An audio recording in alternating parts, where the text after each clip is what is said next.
Hai teman-teman seruput teh, selamat bertemu kembali di agenda biasa. Jadi kita mau lanjutkan cerpen yang kedua. Tapi sebelumnya teman-teman saya klarifikasi dulu. Jadi hari ini tempat saya buat video adalah bertepatan dengan 1 Ramadan bagi yang mengikuti kalender pemerintah. Jadi walaupun nama acaranya seruput teh, tapi mohon itu hanya sebagai label acara. Dan saya ingin mengucapkan selamat menjalankan ibadah puasa 1 Ramadan 1445 Hijriah. Semoga teman-teman semua bisa menggunakan waktu Ramadan ini sebaik-baik mungkin. Jadi ya dengan memperbanyak ibadah begitu dimaksimalkan, apa yang menjadi targetan bisa terpenuhi. Dan terakhir, jangan lupa upgrade ilmu, upgrade pengetahuan dengan banyak membaca buku. Oke teman-teman sekalian, jadi ini video pertama yang saya buat di 1 Ramadan. Semoga ini bisa menjadi kebiasaan baru saya di 1 Ramadan ini selama 30 hari ke depan. Ya kalau misalkan videonya banyak yang tonton juga akan berdampak positif buat saya. Ya syukur-syukur kalau bisa dimonetisasi oleh YouTube dan bisa menambah pundi-pundi buat beli buku, buat menambah fasilitas yang ada di perpustakaan Zamzam begitu, Zamzam Literasi. Jadi kali ini teman-teman sekalian di cerpen yang kedua, kemarin kita sudah bahas cerpen yang pertama berjudul Babi Ingin Masuk Islam. Sekarang kita lanjut ke tragedi Jumat Siang. Ini mungkin sering lumrah terjadi di kota teman-teman sekalian. Jadi ini diceritakan di Jumat siang. Jadi seorang laki-laki bernama Ahmad yang terburu-buru mengejar waktu. Saya tidak tahu apakah dia ada rapat atau ada acara keluarga. Pokoknya dia mengejar waktu penting, sangat-sangat penting. Keterangan di cerpen. 10 menit ataupun 15 menit saja terlambat dari waktu itu bisa berakibat gagal ketujuan gitu. Kenapa hal demikian bisa terjadi? Karena ini adalah Jumat siang, yang dimana di Indonesia secara khusus adalah mayoritas Muslim, mayoritas Islam gitu. Karena di sana ada peribadatan melaksanakan sholat Jumat, jadi telat sedikit bisa berakibat kesiangan ataupun bisa terlambat ke tempat tujuan. Tapi saya tidak tahu teman-teman sekalian, kalau di kota teman-teman sekalian apakah hal ini bisa terjadi ataupun hal ini sama terjadinya di kota-kota teman-teman sekalian. Tapi kalau di Lombok sendiri, di Lombok Timur tempat saya tinggal, karena Lombok dikenal dengan Pulau Seribu Masjid, jadi sepengetahuan saya ataupun eh, ketika perjalanan jauh selama berada di Pulau Lombok, jarang sekali ada terjadi penutupan jalan dengan alasan pelaksanaan sholat Jumat. Karena mungkin banyaknya masjid yang ada di Lombok. Itu pun di kota Mataram, saya pernah tinggal 3 tahun di kota Mataram, tidak pernah ada terjadi penutupan jalan. Ataupun mungkin saya tidak kurang jalan-jalan ya ke daerah-daerah pelosok di kota Mataram. Tapi sepengetahuan saya jarang banget ada yang sampai menutup jalan. Kalaupun misalkan menutup jalan di kota Mataram, pusat kotanya NTB, palingan hanya separuh jalan. Itu pun digunakan untuk parkir biasanya. Nah, sebenarnya hai juga analoginya di kota Mataram ataupun di Pulau Lombok secara khusus, yang notabene adalah Pulau Seribu Masjid. Saya menemukan fakta bahwa banyak sekali jamaah yang membeludak, yang over sampai sholat di luar masjid begitu. Apalagi di kota-kota besar yang ada di Pulau Jawa. kemudian di Sumatera, Kalimantan, dan lain sebagainya. Mungkin apa yang tertera ataupun yang diceritakan dalam cerpen ini real adanya, terjadi penutupan jalan dengan alasan jalan digunakan sebagai tempat sholat, atau mungkin karena saya pernah dapat cerita di Pulau Sumbawa, mereka memang sengaja menutup jalan akses kota ataupun perkampungan itu agar tidak mengganggu ketertiban pelaksanaan sholat Jumat, sehingga lalu lalang motor itu tidak diperbolehkan, walaupun mungkin tidak digunakan jalan tersebut sebagai tempat ibadah. Ya sebenarnya cerpen ini ya menyinggung mungkin ya. Kita diajak untuk berpikir dengan problem yang ditemukan di kebanyakan masyarakat ataupun di beberapa kota terkait dengan penutupan akses jalan. Nah, saya lanjutkan cerpennya teman-teman sekalian. Mohon maaf kalau misalkan suara saya kurang begitu jelas karena sedikit ada masalah di tenggorokan karena cuaca di Lombok sedang tidak baik-baik saja. Jadi rata-rata masyarakatnya terkena flu. Nah, akhirnya si Ahmad ini teman-teman sekalian mencari akses ya alternatif yang paling cepat. Nah, paling cepat agar dia bisa mencapai tujuan dengan tepat. Jadi ketika itu dia mengambil jalur yang paling cepat, tapi dari kejauhan beberapa meter terlihat pelang lah gitu. Jadi terlihat sudah ada pelang sekitar 200 meter keterangan di sini. Terlihat bangku kayu panjang melintang di tengah jalan. Jadinya Ahmad sampai pukul setir begitu karena melihat kayu pelang itu. Ya terpaksa Ahmad berhenti. Dari kaca spion katanya di sini dilihat ada juga mobil yang sama kasusnya memukul setir dengan kaget begitu. Melihat sudah ada papan bangku lah gitu. Bangku yang menjadi penanda sudah hidupnya akses jalan. Nah, jadi yang kemudian di sana juga tertera kalimat lah sering di sana sedang sholat Jumat atau apa. Tapi di sini memang tidak ada keterangan begitu. Tapi pernah juga saya lihat di beberapa media realnya begitu. Jadi di depan sana ada seorang pria bertopi dan berkaos putih kusam melambai-lambaikan tangan, menyuruh mereka untuk putar balik. Usianya sekitar 50-an. Kemungkinan dia adalah seorang tukang parkir dari penampilannya, atau mungkin dia seorang hansip. Jadi Ahmad mencoba untuk berusaha biar bisa melewati jalur tersebut, bisa melewati jalan tersebut agar bisa tepat waktu untuk ketujuan. Sehingga Ahmad membuka jendela mobilnya, kemudian berupaya untuk senyum biar bisa dikasihani ataupun diberikan keramahan. Dan mengangguk sopan. Biasalah kebudayaan orang Indonesia. Senyum, kemudian mengangguk. Kemudian si hansip ataupun si penjaga jalan tersebut menyapa Ahmad, ada sholat Jumat Pak, putar arah lain saja, seru lelaki itu. Kata Ahmad, ini jalan paling cepat ke tujuan saya Pak. Dengan suara yang santai agar tidak ada kesan memaksa begitu, agar Ahmad menginginkan agar bisa diberikan jalan.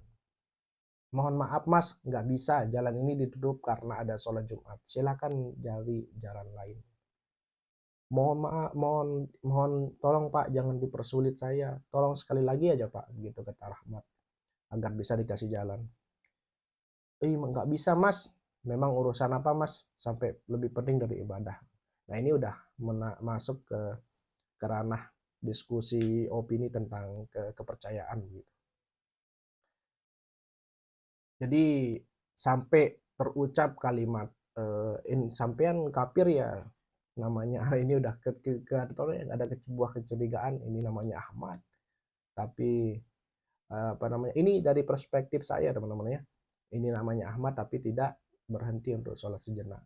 Saya tidak tahu apakah ini mungkin si Ahmad ini memang jarang Jumatan, atau memang karena ini adalah perihal yang sangat mendesak yang membuat Ahmad untuk berpikir nanti tidak atau mau mencari masjid yang alternatif agar di saat waktu ini ya, di saat waktu azannya baru sholat Jumat, atau mungkin memang Ahmad ini eh, mengalpakan Jumatnya pada pekan ini.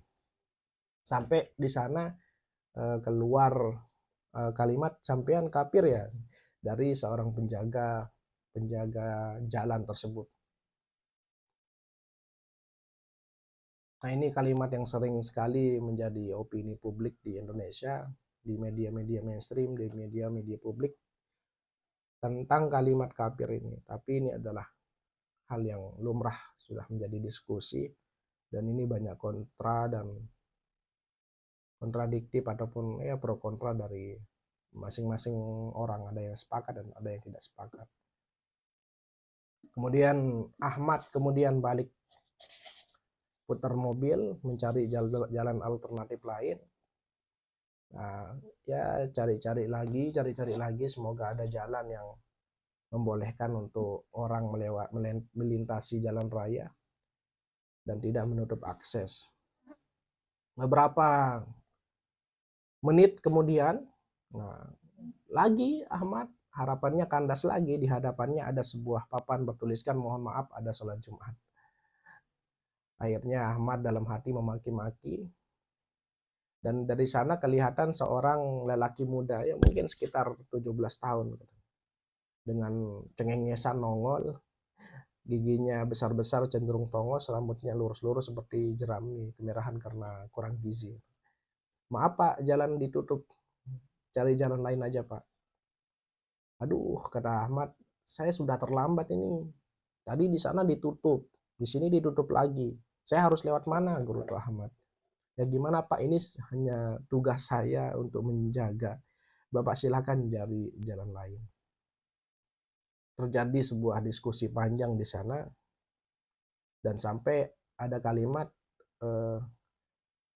dari penjaga jalan gitu.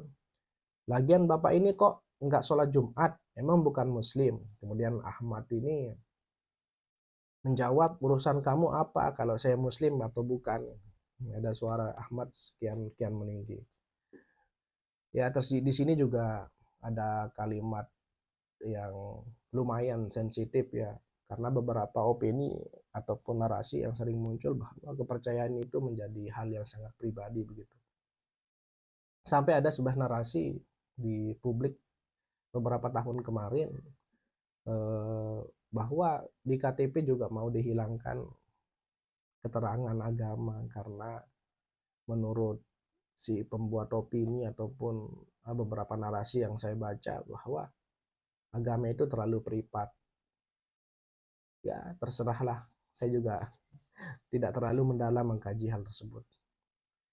Akhirnya Ahmad juga kandas, harapannya tidak bisa masuk ke jalan tersebut, tidak bisa melewati jalan tersebut.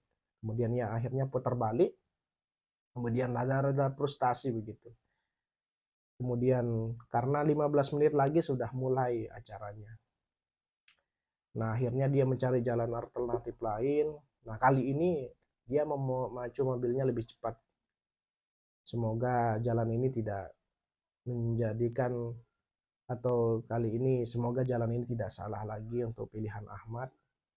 Nah kira-kira 500 meter dari jalan yang sebelumnya, kemudian terlihat sudah ada papan peringatan, dilarang lewat, ada sholat Jumat, dilarang melintas gitu. Tapi Ahmad ngelihat ke kiri ke kanan, tidak ada penjaga. Akhirnya Ahmad tancap gas, kemudian tiba-tiba suara remnya kedengaran cet begitu. Ternyata ada, tidak tahu dari mana arah dan tempat persembunyian seorang anak laki-laki tiba-tiba menghadang mobil Ahmad. Akhirnya si Ahmad menabrak papan pemberitahuan.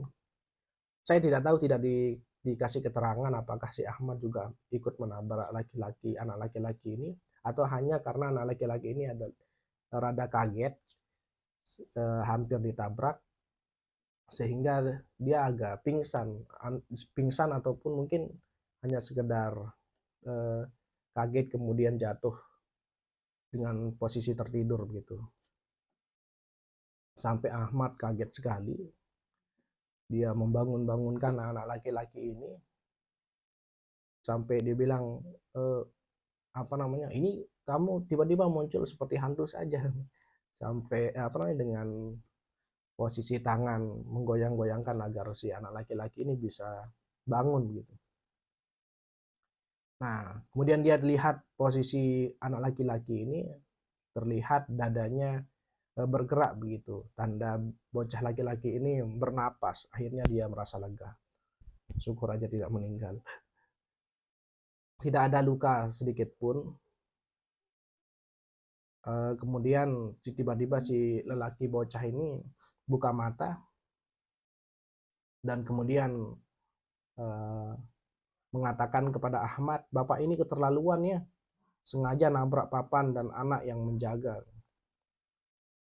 Dan beberapa menit kemudian tiba-tiba posisi TKP ini tiba-tiba ramai sekali, banyak sekali hujatan-hujatan yang diberikan kepada Ahmad. Nah, salah satunya, "Kenapa kamu melanggar batas? Kamu buta huruf apa? Dasar orang kaya sombong, kamu pikir kamu siapa? Belum lagi nggak menghargai sama sekali, ini jalan sudah dikosongkan untuk ibadah." Ada kalimat kafir lagi dikeluarkan dari lisan-lisan orang-orang yang menonton ataupun ingin menolong anak laki-laki tersebut. Neraka, setan, durhaka, dan lain sebagainya. Aduh, begitulah ceritanya teman-teman sekalian. Sungguh sial nasibnya si Ahmad. Sudah 3 kali bolak-balik mencari jalan alternatif biar bisa ke tempat tujuan. Kalau komentar saya tentang cerpen ini, karena mungkin tadi saya dari awal sudah menceritakan bahwa di Lombok secara khusus mungkin tidak ditemukan hal-hal yang seperti ini. Pertama karena Lombok dikenal dengan Pulau Seribu Masjid, jadi banyak sekali masjid-masjid tujuan bisa kita gunakan untuk sholat Jumat. Jadi tidak terlalu over sampai menutup jalan utama. Jadi orang non muslim ataupun orang yang seperti Ahmad ini yang tidak sholat Jumat bisa santai melewati jalan tersebut. Kemudian Lombok saya rasa cukup toleransi terhadap hal semacam ini. Tapi ya beberapa budaya mungkin ini adalah hal yang menurut saya lumayan mengganggu ya, acara-acara adat begitu, ketika pasangan menikah yang di Lombok disebut nyongkolan, mungkin itu lebih mengganggu daripada penutupan jalan untuk sholat Jumat, karena nyongkolan mungkin bisa ngabisin waktu 2-3 jam, tapi kalau untuk sholat Jumat, kalau untuk budaya di Lombok secara umum tidak sampai sejam lebih, itu udah selesai pelaksanaan sholat Jumat. Tapi memang si penulis ingin mengeluarkan unek-uneknya dengan seni begitu, dengan tulisan di cerpen dengan daya tarik yang sangat luar biasa, ingin memprotes kondisi ataupun sudah menjadi kebudayaan yang melekat di masyarakat dengan penutupan akses. Kalaupun misalkan alasannya